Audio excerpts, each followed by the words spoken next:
अस्सलाम वालेकुम नाजरीन। ड्रामा सीरियल डायन की आने वाली एपिसोड बहुत जबरदस्त होने वाली है। फाइनली निहाल को उसके सब्र का फल मिलने वाला है, जबकि शबाब का गुरूर खाक में मिलने वाला है। जिसका ख्याल था कि जव्वार शाह उसके सिवा किसी और औरत को कभी आंख उठाकर भी नहीं देख सकता, लेकिन शबाब को अपने हुस्न शबाब पर जो गुरूर था वो बुरी तरह से टूट जाएगा। दूसरी तरफ जव्वार शाह जो खुद भी यही समझता था कि शबाब के सिवा दुनिया की कोई औरत ऐसी नहीं हो सकती कि जव्वार शाह के दिल में जगह बना सके।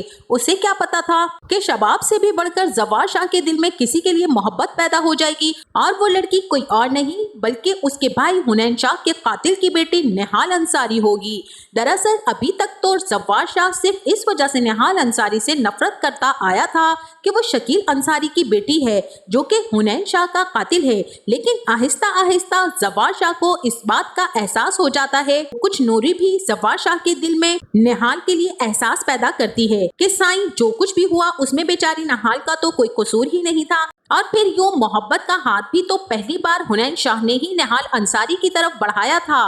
निहाल तो जानती भी नहीं थी कि हुनैन शाह का ताल्लुक इतने बड़े खानदान से है। उसने तो सिर्फ मोहब्बत का जवाब मोहब्बत से दिया था और यही मोहब्बत उसकी सजा बन गई। और अब जबकि जव्वार शाह निहाल के सामने इस बात का इकरार भी कर चुका है कि मुझे लगता था कि शबाब के अलावा कोई औरत मेरे दिल में अपने लिए जगह नहीं बना सकती, लेकिन पता नहीं कब और कैसे मेरे दिल में किसी और के लिए जगह बनने लगी है। और फिर बहुत ही मोहब्बत और अपनायत से निहाल की तरफ देखता है और निहाल को भी ये लगता है कि शायद उसकी दुआएं सुनी गई हैं। बिल आखिर उसके इम्तिहानात खत्म होने वाले हैं, लेकिन निहाल को ये नहीं पता कि इससे भी बड़े और दर्दनाक इम्तिहानात तो अभी उसकी जिंदगी में बाकी हैं। जैसा कि शबाब को इस बात का एहसास हो गया है कि जव्वार शाह ने निहाल के लिए दिल में नरम गोशा इख्तियार कर लिया है, और कहीं ये नरमी इस एहसास में ना बदल जाए जिसका शबाब को अव्वल रोज से डर था। बकौल शबाब के उसे दुनिया की सारी औरतों से जव्वार शाह के छिन जाने का डर था, सिवाय निहाल के, क्योंकि वो कातिल की बेटी है। मगर वक्त भी कैसे कैसे रंग बदलता है, इंसान सोचता कुछ है और होता कुछ है। अब शबाब की वो खुशफहमी उसकी गलतफहमी साबित होने वाली है, क्योंकि निहाल अब जव्वार शाह के दिल की मालिकन बनने के साथ साथ उसके बच्चे की माँ भी बनने वाली है। इसीलिए अब जव्वार शाह निहाल का बहुत ज्यादा ख्याल करता है। जिस तरह से आमिर ने निहाल पर हाथ डालने की कोशिश की, तब जव्वार को इस बात का खदशा मजीद बढ़ गया कि आमिर या फिर कोई भी निहाल की जान को नुकसान पहुंचाने से दुर्यत नहीं करेगा।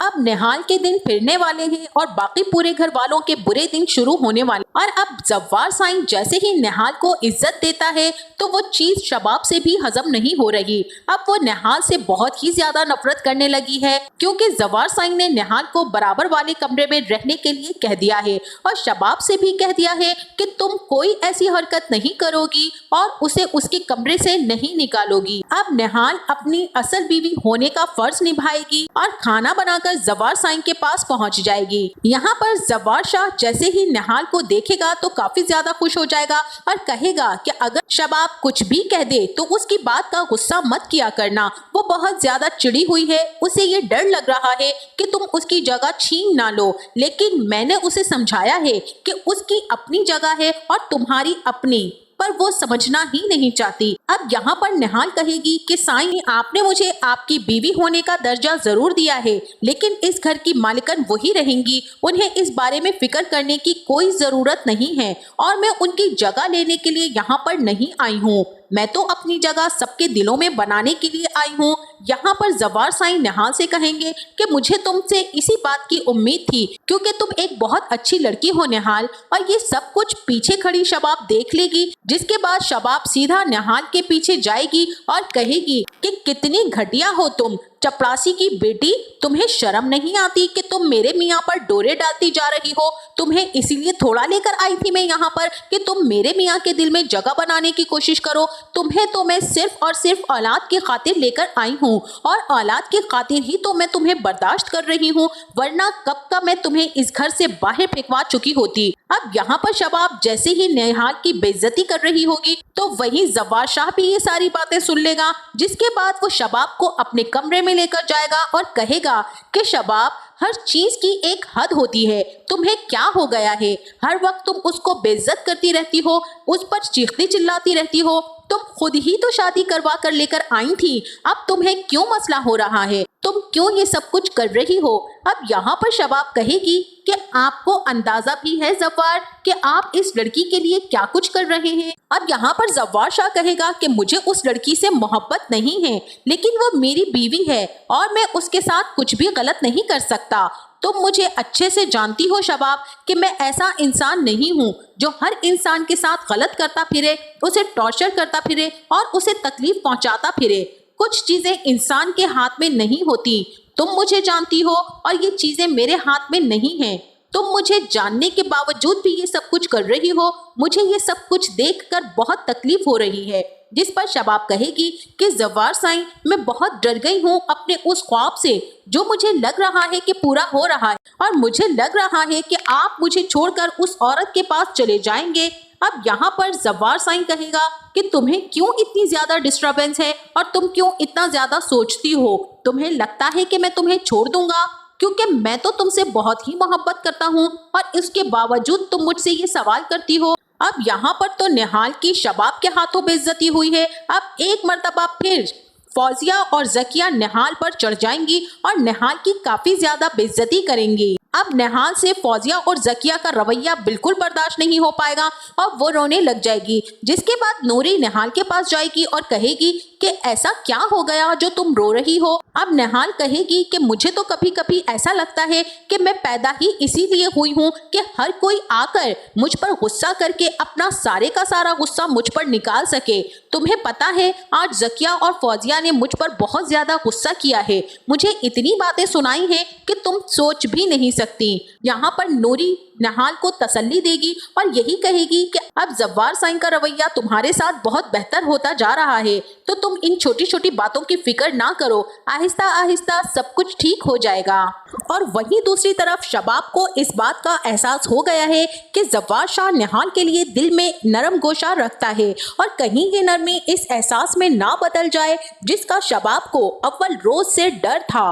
बकौल शबाब के उसे दुनिया की सारी औरतों से जव्वार शाह के छिन जाने का डर है सिवाय निहाल के, क्योंकि वो कातिल की बेटी है। मगर यहाँ वक्त भी कैसे कैसे रंग बदलता है, इंसान सोचता कुछ है और होता कुछ है। अब शबाब की वो खुशफहमी उसकी गलत फहमी साबित होने वाली है, क्योंकि निहाल अब जव्वार शाह के दिल की मालिकन बनने के साथ साथ उसके बच्चे की माँ भी बनने वाली है। इसीलिए अब जव्वार शाह निहाल का बहुत ही ज्यादा ख्याल करता है। जिस तरह से आमिर ने निहाल पर हाथ डालने की कोशिश की, तब जव्वार शाह को इस बात का खदशा मजीद बढ़ गया कि आमिर या फिर कोई भी निहाल की जान को नुकसान पहुंचाने से दुर्ग नहीं करेगा। इसीलिए उसने उसे अलग कमरे में रखने का फैसला किया। इसी के साथ वहीं दूसरी तरफ आमिर, जो कि अपने गलीज और नापाक अजाइम के साथ निहाल की तरफ बढ़ रहा था, वहीं बर वक्त जव्वार शाह ने पहुंचकर निहाल को आमिर से बचा लिया। आमिर तो दबे पांव अपनी जान बचाकर वहां से भाग निकला था और कहीं दूर जाकर किसी वीरान जगह पर छुप गया। मगर जावेद को सारे ठिकानों का पता रहता है कि आमिर क्या करता है, कहाँ जाता है। लिहाजा जावेद अब जव्वार शाह को आमिर के पास ले जाएगा। जिस तरह से जावेद ने हार चोरी करने की माफी जव्वार से मांगी थी, इसी तरह वो आमिर को रो रो कर गिड़गिड़ाता हुआ जव्वार के कदमों में माफी मांगता हुआ देखना चाहता था। और जब जव्वार शाह उस जगह पर पहुंचेगा, तब वो आमिर के सामने बंदूक की नाल करते हुए कहेगा कि तुम्हें मैं जान से मार देना चाहता हूँ। जो कुछ तुमने किया वो नाकाबिले माफी जुर्म है। किसी के खाने में जहर मिलाकर जान ले लेना ये सारी इंसानियत का कत्ल है। जबकि निहाल ने तो तुम्हारा कुछ बिगाड़ा भी नहीं, और तुम जिस तरह की गंदी नजर उस पर रखे हुए थे, ये जानते हुए भी कि वो मेरे निकाह में है, अब मैं तुम्हें एक लम्हा भी जिंदा नहीं छोड़ूंगा।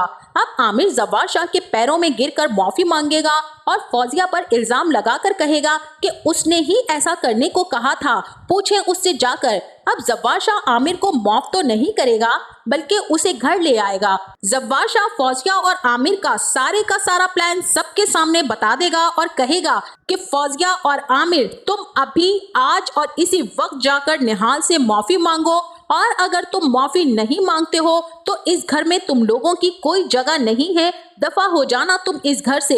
ये कहकर जव्वार शाह निहाल के पास पहुंच जाएगा। जव्वार शाह निहाल को तसल्ली देते हुए कहेगा कि बहुत सी चीजें हमारे हाथ में नहीं होती, वो खुद ब खुद होती चली जाती हैं। जैसे मुझे निहाल तुमसे मोहब्बत हो गई है, और मैं तुम्हें तुम्हारे पूरे हक से अपनी जिंदगी में हमेशा साथ रखूंगा। निहाल एक बार फिर जव्वार शाह की बातों पर निहाल हो जाएगी और ये वक्त थोड़ा ही है कि जब निहाल की खुशखबरी भी हो जाएगी और जिस दिन जव्वार शाह का वारिस इस दुनिया में आएगा हर तरफ जश्न का समा होगा और शादियाने बजाए जाएंगे, खुशियां मनाई जाएंगी। मगर निहाल को इस तकरीब में आने की इजाजत ना होगी कि वो अभी बिस्तर पर ही रहे। मगर जब निहाल ये बात सुनेगी कि पूरी तकरीब में तमाम लोगों को और तमाम गांव वालों को ये बताया गया है कि ये बेटा शबाब और जव्वार का है, तब निहाल अपने बेटे को लेने के लिए दौड़ेगी और जावेद उसे पकड़कर अंदर ले जाएगा। फिर ये चारों मिलकर फौजिया, जकिया, आमिर और जावेद निहाल को खूब पीटेंगे, चाकू से चेहरे पर निशानात लगाकर बहुत ही बुरी हालत में जख्मी करके नीम मुर्दा हालत में कब्रिस्तान के गड्ढे में चादर डालकर फेंक आएंगे और सब में मशहूर कर देंगे कि वो यहाँ से भाग गई है। इस बात का जव्वार शाह को तो यकीन ही नहीं आएगा, मगर निहाल का किसी को पता भी नहीं चल सकेगा क्योंकि उस्मान पीरजादा यहाँ पर निहाल को कब्रिस्तान के रास्ते में सड़क पर मिल जाएगा और मेरा ख्याल है कि वो एक माहिर सर्जन होगा और इसी के साथ वो जव्वार शाह का जानने वाला भी होगा। बस अब निहाल को वो सर्जन इलाज करने के बाद अपने घर ले आएगा और निहाल का गेटअप बिल्कुल चेंज हो जाएगा। इसी के साथ अब उसका नाम मिशा होगा। फिर निहाल मिशा के नाम के साथ एंट्री मारेगी और चुन चुन के बदले लेगी। तो नाजरीन, आपको इस ड्रामे की कहानी कैसी लगी है और किस किरदार की अदाकारी आपको पसंद आ रही है, कमेंट सेक्शन में अपनी राय का इजहार जरूर कीजिएगा। जाते जाते वीडियो को लाइक और चैनल को सब्सक्राइब करना ना भूलिएगा। अपना बहुत सारा ख्याल रखिएगा। मिलते हैं नेक्स्ट वीडियो में, तब तक के लिए अल्लाह हाफिज।